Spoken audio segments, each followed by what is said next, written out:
Everybody talks about everything, from politics and religion to sports and fashion. There's a lot of information out there in the world and a lot of opinions to go along with it. You have opinions of your own, some that you may have been taught by your family, school, or church, and others that you've formed on your own. Ideas move quickly, and it can be difficult to track how they develop from small, simple perceptions all the way to generalizations about the world in which we live.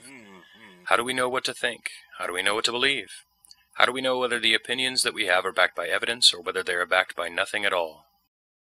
It can be easy to simply accept the opinions of others about the things that affect us. After all, if you can't trust an expert, who can you trust? But where do experts get their authority? More importantly, where do they get their information? How do they come to their conclusions, and what makes their conclusions the right ones? What if you disagree with the conclusions of an expert? How can your argument stand against his? After all, he is the expert. Have you ever thought to ask where experts get their opinions? What makes their opinions stand out? Is it that the expert is prestigious?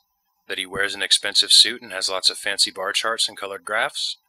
That he has a degree from a university and the word professor in his title? Or that he's the CEO of a large company? In the end, while all of these things may sway your peers into believing anything an expert might say, the merit of an argument is not in the pomp and prestige surrounding the voice that speaks it. For an argument to be effective, it must go beyond glamour and popularity.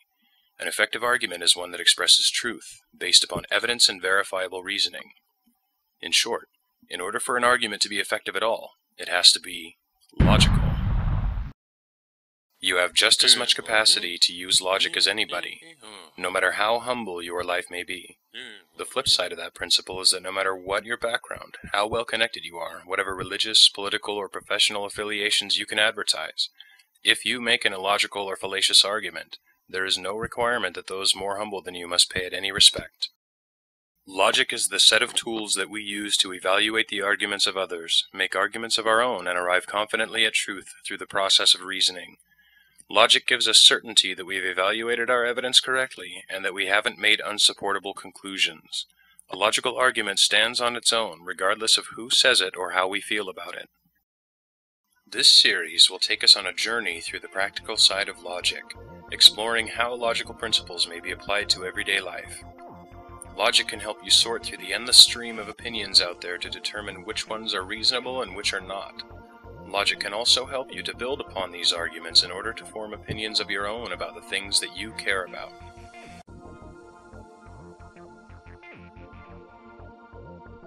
This is Practical Logic.